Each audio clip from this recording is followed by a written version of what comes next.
You know that music. It means it's time for another edition of Whether or Not. And joining me, Brian Karstens. And Brian, thank you for covering for me the past couple of days. Oh, yeah. Yesterday, absolutely. Monday, and then even going back to last week on Friday, I was gone. Yep. And did you have a chance to do a few things Well, on your off with time? busy with softball. I played 3 games on Thursday night, so I had to have some time for my body to recover. And then I was an umpire both Saturday and Sunday. And then we did festivities after the tournament this on Sunday. So then, Monday again for my body to recover. And, softball's just down to maybe a couple of weeks left in summer. And then we'll start fall ball, I think, at the end of August. Okay. So you've got the next leg of it coming up around the corner. So there's more to come. Hopefully, too, getting into that season, the weather patterns may be a little quieter. I know the last week and a half or 2 weeks has been kind of rough with these storms. And unfortunately, we're going to kick off our discussion today about more storms in the forecast. Now, let's go ahead and check our outline for today.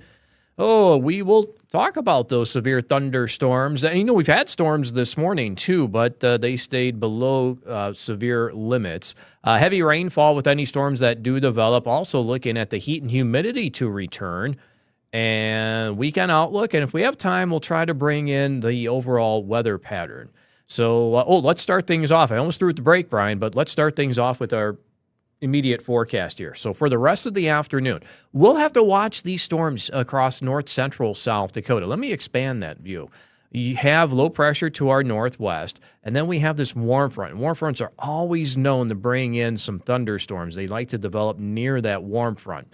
So as we do go through the afternoon and evening, notice how we have these thunderstorms here to the northeast to include Aberdeen.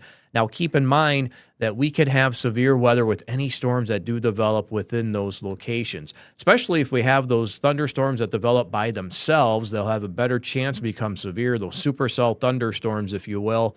So we'll have to watch these individual cells that may develop during the early part of everything. And then once we get into the evening hours, they'll try to develop a line and eventually move into parts of eastern and southeastern KELOLAND, probably during the overnight hours. That's a look at midnight. And if the timing's correct around midnight, it looks like Brookings, the Madison, maybe getting close to the Mitchell area, just by the looks of Futurecast there. If that's what the radar looks like, you probably have some strong wind. Keep in mind the severe weather threat. We're underneath a slight risk for severe weather. That's level 2 out of 5. That covers much of South Dakota. And, of course, surrounding that area is that marginal risk. That's your forecast for this afternoon heading into the evening. We'll talk more about our severe thunderstorm chances coming up. And welcome back to Whether or Not. Brian, it seems like we can't go, more than 2 or 3 days without talking about severe weather. Yeah, it's been busy. Pattern, once it started here last part of June, it seems like now we've had, our ups and downs, but definitely a really busy week, extremely busy last week. The problem with this week is that we still have a lot of these ingredients coming back at us. And so as we kind of pick apart the details of the forecast, it's important to remember that you have to take these situations one at a time, because the farther out we go, we project some generalities, but we're not able to diagnose all the specifics because, frankly, as you and I have witnessed so many times, whatever happens tonight is going to affect tomorrow, and then that affects the day after. So it's all kind of a chain reaction, isn't it?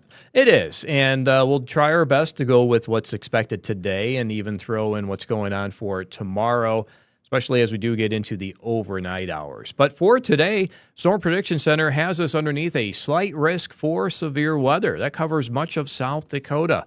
Let's go ahead and dive into this. What are their main aspects for severe weather this time around? Well, hail is up to about 15%, and a lot of that covers western, central, and north central South Dakota. And we'll bring in a hail product as well, where the computer models think is the best chance to see large hail out of any thunderstorms later today and going into this evening. So again, the definition here is anywhere in yellow, it says 15%. You take a point anywhere in yellow, 25-mile radius around it, and that's your chance of seeing a severe thunderstorm with hail. Now, here is a look at Futurecast. As we do watch these thunderstorms develop, it's trying to paint in that hail risk across north central and northeastern South Dakota. We'll show you a different model coming up here in just a bit. But even though the timing may be off when it comes to these models, I think the idea is there that large hail will be a threat in north central and northeastern South Dakota once we start to see these storms develop into those locations. We also have this wind risk. Now, that shows up western central, parts of east central South Dakota for today and tonight. I was kind of surprised, Brian, by seeing the dew point temperature in Pierre this morning during our KELOLAND this morning. I think I saw it at 68 degrees. That was one of the warmest dew point temperatures we've had. Yeah, and as you bring that subject up, I was just looking at some of the information here suggesting that those dew points are going to hold into the 60s to near 70-degree levels in that central area of South Dakota today. But Sioux Falls actually doesn't really get much above, maybe low 60s. And that's important because when we're trying to analyze what happens tonight, that makes a big difference. If you got a squall line coming at you and, you got those kind of parameters, I'm not as concerned about Sioux Falls having an extremely, really rough night. I think there'll be storms around. Yes. Probably a pretty good line of thunderstorms, but hopefully they'll move along so we don't get copious amounts of rain in one spot. There will be some heavy rain. We were going to talk about that. And then I noticed you put up on the graphics here, too, this whole idea of a cap, which that map actually refers to later in the week. We're not capped yet, or at least nothing. I would say at this point, yes, there is somewhat of a cap, but it's not the same situation that we're going to have later in the week. We're going to really draw in some warm mid layers of the atmosphere. So when we start talking about thunderstorm chances, say like Thursday, look at that cap. It's really expansive. And so where we're going to land on this forecast is eventually it's going to dry out. We're not going to have any storms around. But the question remains, how fast does that start breaking down as early as late Friday? And that's a concern because right in this northeastern area of South Dakota, on the edge of the cap, you've got this extreme instability and a pretty strong and dynamic system coming in. And, the folks at the Storm Prediction Center in Norman, they put out their new Day 4, which is up here in Aberdeen and basically goes up to Fargo, Moorhead. That's an interesting concoction. And I will tell you that if that cap holds to the south, it bottlenecks all that focus there up in the northeast. Now, it's possible Friday night that could unzip down the line. And that would be our main concern here for Friday night is whether or not we have to deal with something really going late in the evening or the overnight hours. But it's a little bit early to get all the particulars there because it's obviously, as you and I have seen many times over the years, I've experienced a lot of storms where, the edge of the cap, man, that can play a big role. And you can go, basically, you can have a forecast of nothing if the cap holds. But if it breaks, it can be just a complete 180, and then you've got storms all over. Yeah, now go ahead and go back to, I think you had it at 6 p.m. on Friday. And I think that's a little bit different than what we had on the newscast. So this is a newer model that, to me, from what I remember during our newscast, I think that cap may be a little bit farther to the south. To bring in a better chance for thunderstorms to develop in northeastern South Dakota. Right. And that is certainly a possibility if that breaks a little faster due to that upper level disturbance coming in. And remember, too, that when you talk about a cap, there's different ways to erode that. So one way that appears to be happening here is that the upper level trough will come in, and then that air mass, as that cools off, it'll actually erode that. And so once that's gone, then the front can sufficiently lift those parcels of air at the lower levels of the atmosphere, and then that's when you can get that really explosive development. But that is a tough call to get particulars right now. But it's a concept that we're well aware of, so we'll just follow it. I'm sure the Storm Prediction Center, they're going to weigh in their 2 cents on this.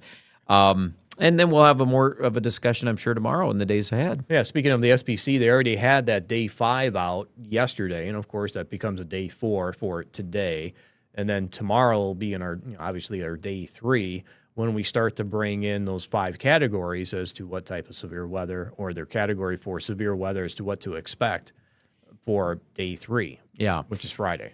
And, even for that extended outlook that they put out, when they throw out a Day 4 or Day 5, They, like I said yesterday on TV, they don't throw that out there on a whim. That's very intentional. Then there has to be decent agreement amongst other computer models, not just the European. They kind of look at a collection of things. But the other thing that'll add to that too, even if you look at Saturday, Sunday, they didn't put out anything for those 2 days, but they did write some sentences in there about that. And I noticed even on the European model run this morning at the 6C that came in, which is the model run we look at during the course of our morning program, about 6:30 in the morning, and it shows more development this weekend. It takes the humidity down a little bit, but I just see this coming back, and it's going to keep doing this. Next week, we're going to be right back in this. So take those break times and just be thankful for them. And then when the weather decides to ramp up, all we can do is watch it and take them one at a time. And be weather aware. Stay ahead of things. The Storm Tracker app is a great tool to have. That will alert you as to storms that are coming into your area, and it gives you an alert, too, for when you have lightning in the area, too, within 15 miles. Yeah, it's always, we use that all the time at our house. And when I've got kids outside playing or whatever we're doing, it's like, okay, there's that lightning, that push notification about the lightning. And so, yeah, use those tools, use the resources. And, typically, too, when we're broadcasting, of course, we got a lot of ways to get to people now. We are doing more programming live on KELOLAND Plus. We're doing, of course, our traditional television broadcasts. And also we simulcast online at KELOLAND.com more and more. So we know people, there's just a variety of ways that people, they need to get and consume weather. So we're always looking to broaden that horizon just a little bit. Brian, I do want to touch on something else for today, too. What I brought here are it's the short-term modeling for wind gusts. And this is something that you mentioned, too, this morning. Very strong southerly winds here in the central and south-central South Dakota will help bring in the heat and the humidity, too. As we already talked about, some higher humidity in central South Dakota at that high dew point temperature in Pierre from earlier this morning. But as storms do develop, they will not only have a hail threat, but also this wind threat with them, too. Look at 6, 7 o'clock this evening. Still with these wind gusts near 40 miles per hour. Winter, Gregory, Chamberlain, you could throw that into the mix.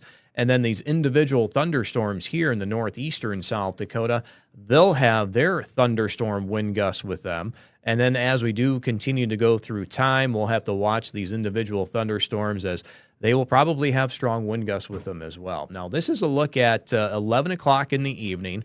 We do have our thunderstorms across southeastern South Dakota at that time. You can probably see my cursor going back and forth from near DeSmet between Mitchell and Woonsocket. We have a couple of areas there with embedded high wind gusts with that bowling effect with this thunderstorm complex that's trying to make its way into southeastern South Dakota. This is after dark, too.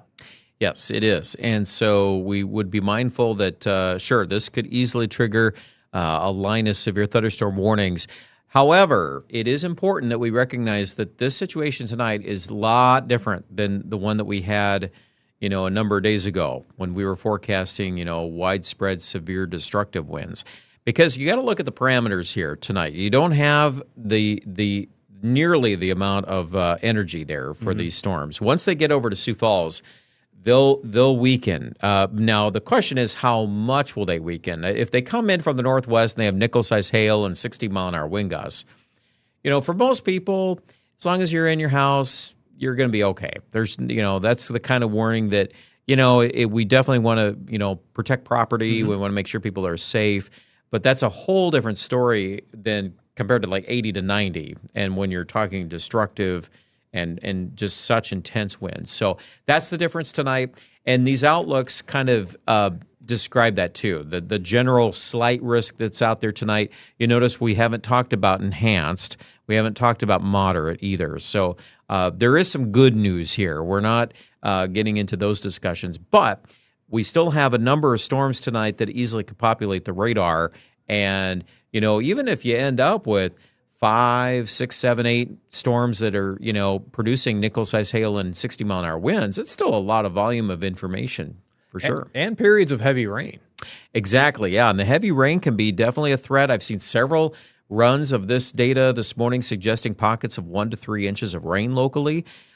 If we can keep that line moving along, that'll be helpful. I'll be curious to see what happens on the backside of some of that if this kind of trains through, and then if you get some redevelopment tomorrow morning.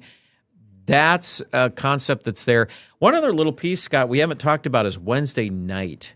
Yes, that's what I'm going to get to right now is, and you brought this to my attention too, and you've been watching this one closely on the European model, able to develop this complex of thunderstorms that actually start in central South Dakota. Now, this is Wednesday night. You can see the time there. It's just after midnight, so Thursday, 1 a.m. Anywhere in here, this is a 3 to maybe 6 hour window.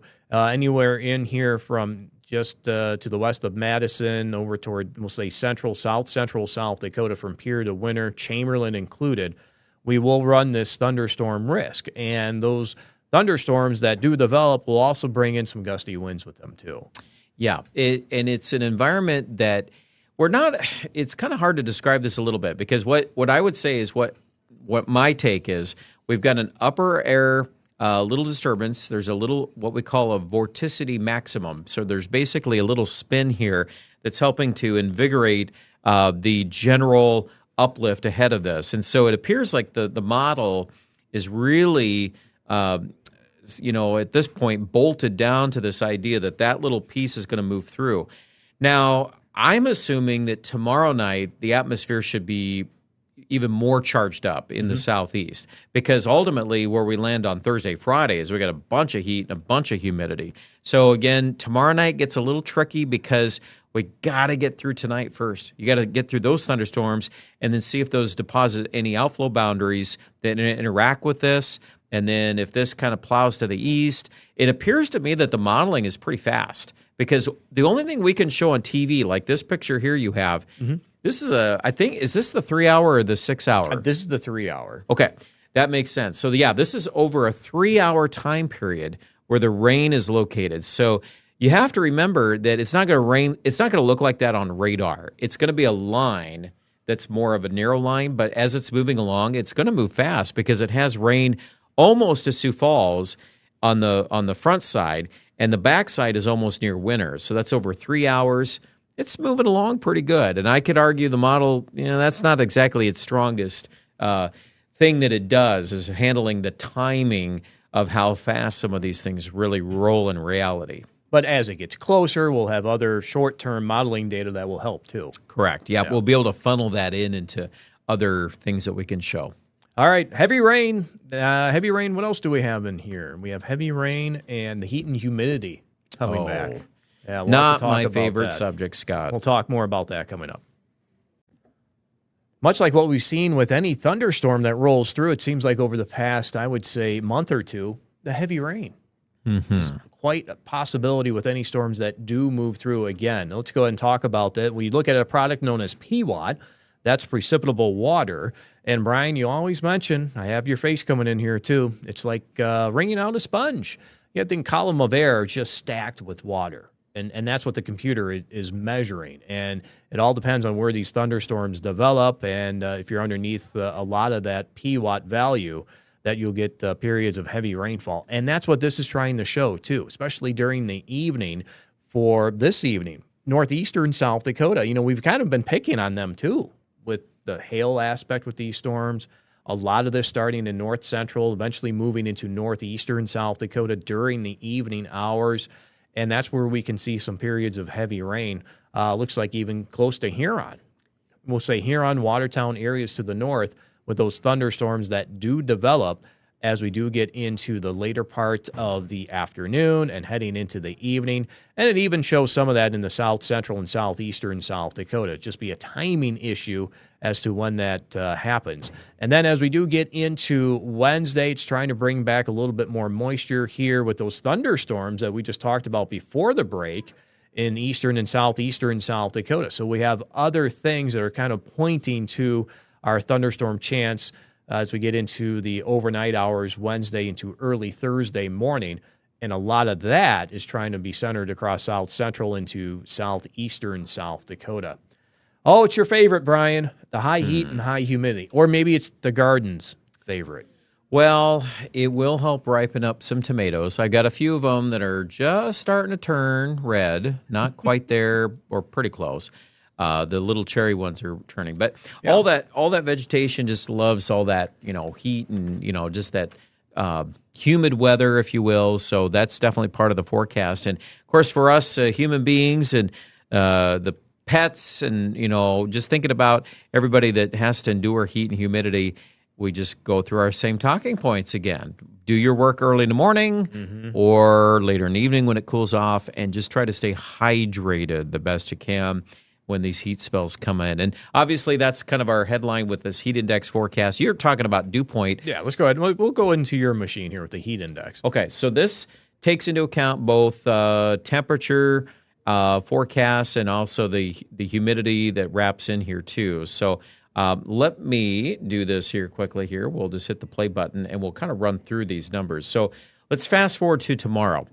You got some numbers in here. Yeah, they're a little high. These are not warning headlines yet. So Wednesday, yeah, we're warm, we're humid, but again, we're not looking at the extreme values. Thursday gets definitely hotter. We've got actual air temperatures in Rapid City forecast near 100, but it's a dry heat out there. Winter Chamberlain, that's humidity. There is some wind, so that helps a little bit, but the heat index is forecast not far from 100. Sioux Falls, probably low 90s. Friday, that's the day where this starts to really take off, and that's because we got this front on the move, and heat indices above 100 to 105 look pretty likely, and then we'll see what Saturday does. Now, if we have these storms around Friday night, then that'll probably bring these numbers down on Saturday. But even into the weekend, they're not gone, but at least they're more tolerable. That's what I would say is our takeaway at this point. I think that Thursday, Friday time frame is probably the big time frame here. We'll have a lot of humidity in the air. We'll have that heat index in the 90s and the 100s. Let's talk about those dew point temperatures. As we mentioned before, central South Dakota, the high dew point numbers for today. We start to see that eventually transition into eastern and southeastern KELOLAND. For tomorrow, we're looking at dew point numbers in the low, maybe the middle 70s, and then it just continues into Thursday. Some of those higher dew point temperatures do move into central and central South Dakota, seeing those numbers at least into the low to middle 70s. On occasion, it could get a little higher than that. And the same goes for Friday. These high dew point temperatures in the 70s. And keep in mind what Brian explained earlier with that cap and those thunderstorm chances that we have in the northeastern South Dakota. If that cap erodes and we're able to get those thunderstorms to go, there's a lot of moisture to work with. There is. And, that scenario up in Aberdeen and Watertown like that, and you see the pair of 77s on the dew point. We've seen this. I remember, what day was that? The event up in North Dakota with all those big supercells up there that fired near Jamestown. That was a day that we showed the cape in the atmosphere. Yes. And a lot of that was pushing to the north, and it was just on the very edge of seeing those higher cape values. Right. And I know that was late June, so it's been a little while ago, a few weeks ago. But, I remember the distinct supercells that fed off of that, because I remember the South Dakota side, we were kind of concerned about Aberdeen that night, but then everything fired up just a little north where it broke through, and those were just ferocious storms. And honestly, even the day that Clear Lake was hit, or that area around Dual County, that tornadic cluster up there was a similar deal, because you had a lot of capped environments south of there, and all of that bottlenecked up into that area. And then that was explosive activity that lasted several hours. So when you see a summer where you see those things kind of repeating, and then you're looking at a forecast that looks a lot like that same thing, you kind of have to think as a forecaster, there's merit to that. And we just see a similar environment. They're all different. So, we're not calling out a specific town or county, but what we can tell you is that the concept is alive and well. And I think that ultimately, if those things continue down this road, I would see something probably, similar to those events probably coming. Well, I would say the main takeaway then would be we have 3 episodes we have to get through. Today, we have thunderstorms in our forecast, strong to severe. Tomorrow night, we've been talking about those thunderstorms starting in central South Dakota, moving into southeastern KELOLAND. And then it's what happens on Friday Yep. in northeastern South Dakota. So I think, that's the time frame we're looking at right now for strong to severe weather. Yeah, those are those 3 windows, as you say, and they're each different. And so we'll be here. We're going to be, I'm sure, tracking all of it, our staff of meteorologists and our newsroom team, just whatever we need to do. But I always like to say, too, at the end here, we can't control the weather. We can't worry about the weather. It's something that, I think a lot of people these days, after all these storms lately, and I'm kind of included, I don't like talking about it. But at the end of the day, at least we know that, we've got some great tools to keep people safe. We're going to try to use those the best we can and take it one day at a time. And we can always hope that things will change, maybe move a little bit.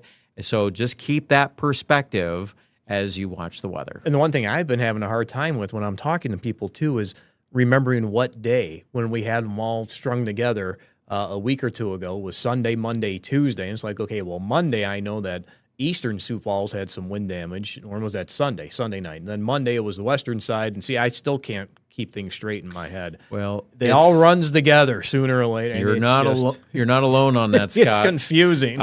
I'm with you there, but yeah, ultimately, it's been busy, and so it's been affecting a lot of people. And I know that's a conversation that a lot of people are having these days. So we are here. We'll keep you posted, and of course, for live information, check out our website KELOLAND.com, and also, of course, on air with our broadcasts through the rest of the day. And that's our time for this edition of Weather or Not. Thank you for joining us.